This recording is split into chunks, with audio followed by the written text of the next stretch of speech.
Bonsoir à tous, bonsoir les frangins, bonsoir la famille. Ça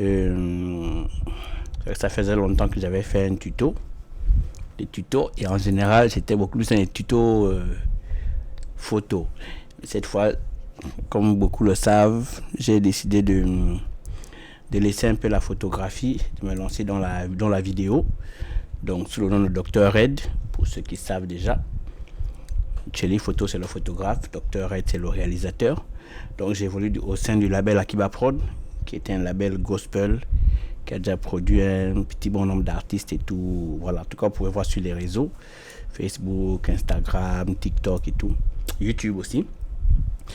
À mon actif, j'ai déjà une bonne vingtaine de clips au sein du label Akiba Prod, et avec des artistes un peu quand même assez connus, tels que pour l'international Onel Mala,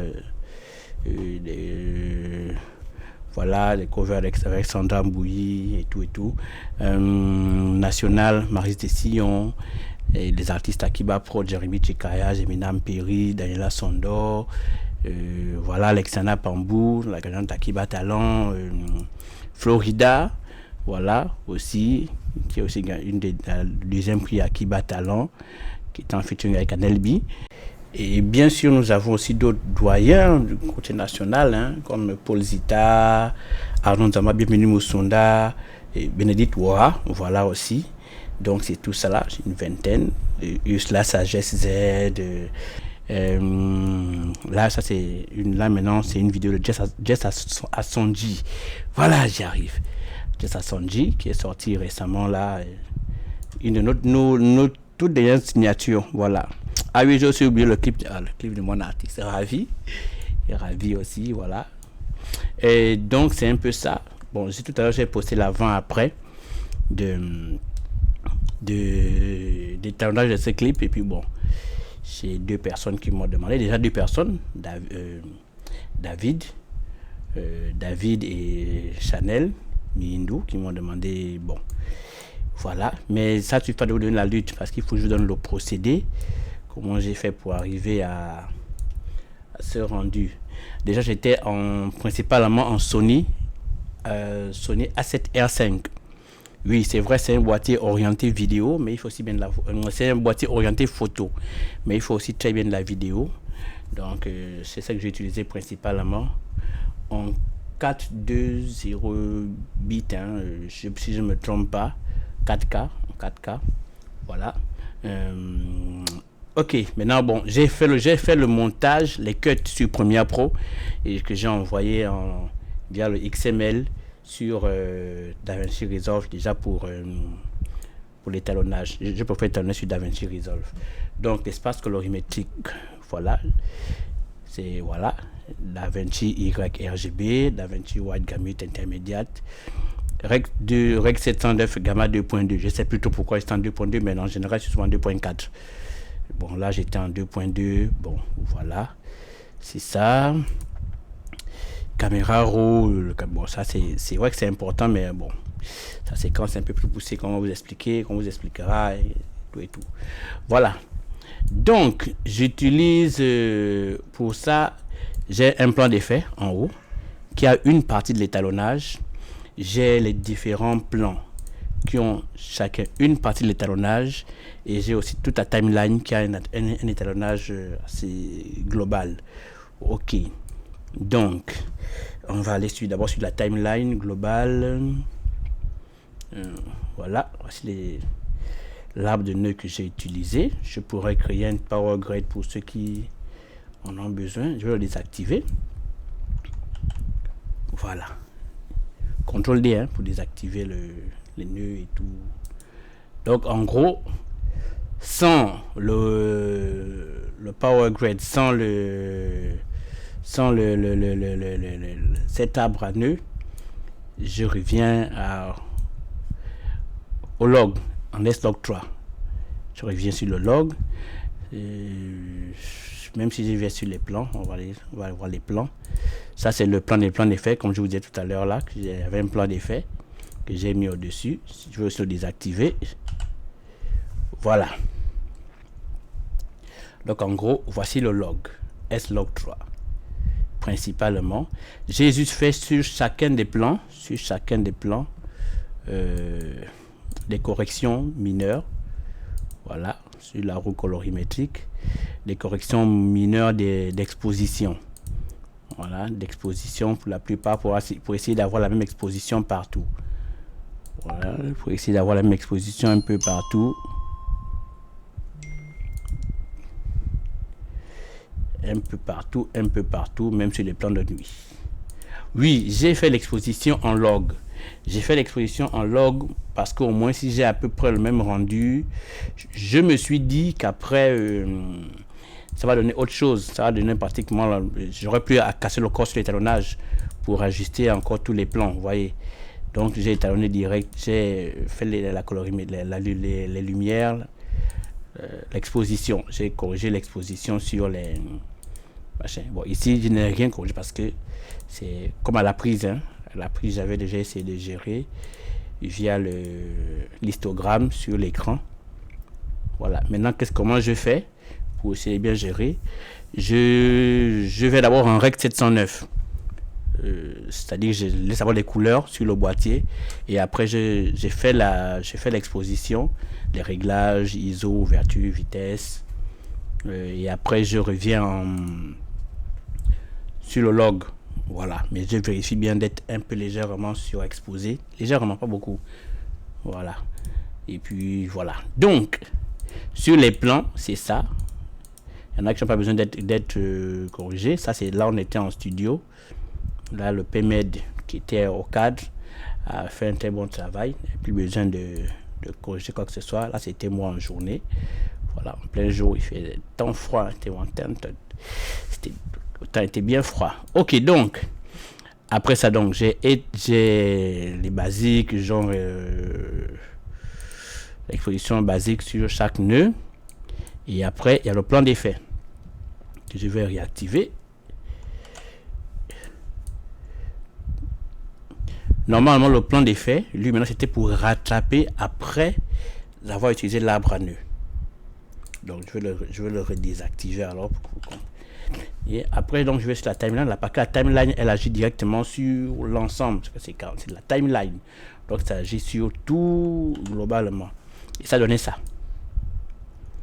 Oui, c'est assez sombre, c'est pour ça que j'ai rectifié avec le plan d'effet parce que tout était sombre. Donc l'arbre à nœuds, au début ici nous avons ça, c'est bon, j'utilise ça à la fin pour donner un peu plus de netteté à l'image. Je ne sais pas si vous allez bien voir. Voyez, quand je désactive, quand je réactive, désactiver, réactiver. Bon, je vais d'abord remettre ici pour que vous puissiez bien voir. Tous les trois, CTRL D, Windows D, commande D sous Mac. Bien, on repart sur la timeline. Donc ici, avant, après, pour récupérer un peu de netteté sur l'image.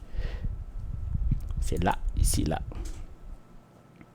Cliquez là. Donc ensuite, j'ai fait une conversion d'espace colorimétrique. Donc j'ai utilisé l'espace colorimétrique de la timeline qui est déjà bon, comme on a vu là ici.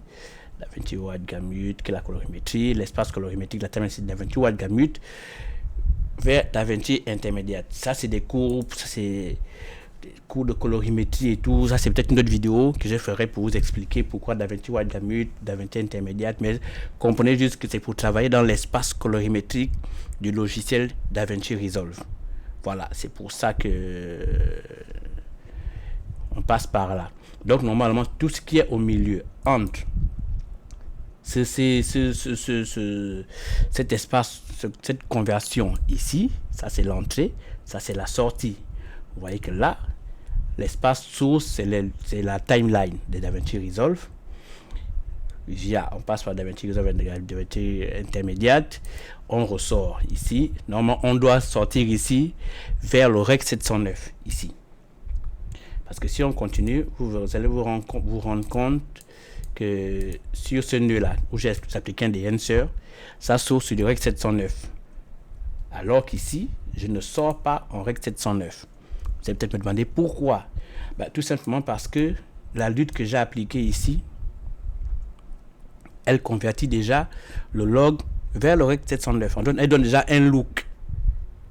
Elle donne déjà un look à l'image qui est similaire au rect 709. C'est pour ça que juste après ce de-enhancer, j'ai appliqué directement au rect 709. Je n'ai plus besoin d'aller dans l'espace colorimétrique DaVinci ou White Gamut, même si c'est faisable, comme vous voyez là. Mais j'ai préféré faire un rect 709. Vous voyez que le traitement de couleurs n'est pas le même, notamment ici sur ce bleu là. DaVinci White Gamut, vert rect 709 et le rect 709 directement. Vous voyez sur le vert ici, c'est pas la même chose. Ça veut dire que c'est la même chose. La façon dont DaVinci Resolve interprète les couleurs. En gros, voilà. Donc, on repart en arrière là.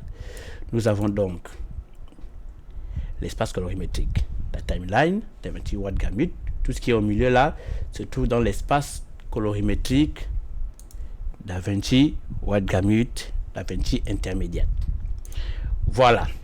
Cette lutte que j'ai utilisée, c'est une lutte de Vincent Color Film. Vous trouvez ça sur Facebook là. Je pense qu'ils font beaucoup de pubs. C'est pas, enfin, on n'a peut-être pas les mêmes centres d'intérêt sur les réseaux. Mais j'ai vu la publicité sur Facebook et puis ça m'a intéressé. Ils ont plein de luttes. Déjà des luttes de conversion et des luttes de conversion. Ils ont des luttes de conversion qui sont là. Du log vers 709 et puis il y a des luttes de look. Vous pouvez combiner les deux comme voilà, ça dépend. Parfois ça dépend du rendu que vous voulez obtenir. Donc ok, j'ai tout un tas de luttes. Hein. Ouais, je suis un chercheur, je suis un collectionneur. J'ai tout un tas. Oui, voilà. Ok, bien. Donc c'était ça. Donc j'ai utilisé le Vincent Color Film Look 4, look numéro 4, qui est ici, que j'ai mis en favori d'ailleurs parce que je l'ai beaucoup aimé. Donc, celui qui est là, ici, c'est juste j'ai juste corrigé un tout petit peu les hautes lumières, ici, là. J'ai juste corrigé un peu les hautes lumières. Donc là, je corrige pour essayer un peu de contraster un peu l'image. Ça, c'est la lutte. Sans. Vous voyez que c'est la lutte qui donne carrément qui fait tout le travail, en gros. C'est la lutte qui fait tout le travail. Mais alors, ça, c'est juste pour ajuster ici. Donc, l'espace de sortie. Voilà. J'ai préféré ça comme ça, oui. C'est vrai que j'aurais pu, n'est pas parce qu'on est dans l'espace colorimétrique de DaVinci White Gamut. Et lui, là, il a converti, lui, là, récupère, mais bon, c'est pas grave. Ici, c'est le de-enhancer. C'est le de-enhancer que j'ai appliqué. Avec 709, j'ai corrigé un peu l'exposition, la température. Voilà. J'ai utilisé un peu le profil film, Kodak. Voilà, Electrum E100 2017, que j'ai bien aimé. Avant, après, après. C'est assez subtil. Bon, j'ai pas tout ça, j'ai pas tout vous expliquer, hein, mais c'est au fur et à mesure que si vous connaissez le de-enhancer, si vous connaissez le plugin de-enhancer, vous irez voir, voilà. Tout ce que j'ai utilisé, c'est tout ça là. Bon, j'ai pas appliqué des Cineon Filmlog parce que ça c'est encore notre procédé, il faut sortir en Cineon au lieu du rect 709, ainsi de suite. Voilà. Et ensuite j'ai un autre nœud de-enhancer encore pour rien que pour la halation et le bloom. Voilà, halation et le bloom. Donc j'ai un autre nœud pour la halation et pour le bloom. Donc les de-enhancer, si je désactive les deux de-enhancer, ça me donne ça. Si je les réactive, ok. Ensuite, après le de-enhancer, on va sur le film convert. Voilà. C'est pour avoir un effet des ProMist, des filtres. Voilà, plaque ProMist. C'est Mr. Jack qui m'en avait parlé. Et puis, bon, dans mes petites recherches, j'ai trouvé qu'il y avait je vais appeler ça un émulateur. Voilà. Qui peut les imiter. Et puis, bon, voilà. Je suis lui aussi en rect 709. Le gamma d'entrée, rect 709. Donc après lui, on tombe directement sur la petite correction de toute petite correction des teintes de peau. Voilà, petite correction de la teinte de peau. Pour skin tone. Voilà. Donc j'ai utilisé le sélecteur là. Et puis une courbe. Voilà. J'ai baissé. Ça donnait un peu une teinte un peu trop orangée. J'ai baissé un peu les tons chers, hein, skin tone, voilà, et tout ça là. Ça c'est un tube vide que j'ai utilisé. C'est un tube vide. Voilà, c'est tout. C'est juste ça. C'est juste ça. Globalement, hein, c'est ça globalement. Donc pour tous ceux qui voudront peut-être machin, je pourrais créer le Power Grade. Je pense que je l'ai même créé quelque part là, je sais pas. Il doit être là, c'est ça. Power Grade, vous n'aurez qu'à le prendre et l'envoyer là sur la timeline, et puis c'est sur le nœud de la timeline, et puis il va se pour ceux qui voudront, hein, ça dépendra. Mais je ne vous rassure pas que vous aurez la même colorimétrie, le même étalonnage, parce que la balance des blancs, ça dépend de votre balance des blancs, parce que je l'ai aussi corrigé quelque part. Sur certains nœuds, je la corrigeais. Si on va sur les plans, par exemple là, je n'ai pas corrigé, là j'ai corrigé. Là j'ai pas corrigé, là j'ai corrigé. Vous allez me dire c'est au même endroit, oui, c'est mais c'était pour le même moment. On était en fin d'après-midi là, donc le temps changeait. Là j'ai corrigé, là j'ai pas corrigé. Là j'ai pas corrigé, là j'ai corrigé, là j'ai pas corrigé. Voilà, donc ça dépend. Ça va dépendre. Voilà, un peu globalement ce que j'ai fait. J'espère que mes explications auront été un peu claires. C'est vrai que j'ai parlé de beaucoup de choses. J'ai pas voulu entrer à fond dans les définitions de DaVinci Resolve approfondi et tout machin. Mais au moins, avec la lutte, et puis voilà, ça peut vous aider dans ce que vous voulez faire. Voilà. Donc c'est ça. Je ne sais pas s'il faudrait que je vous mette à disposition tout ça là. C'est quand même mes luttes. Apprenez à acheter les luttes. Il faut acheter les ressources. Apprenez à acheter les ressources. Ouais, c'est important. Voilà. Il faut apprendre.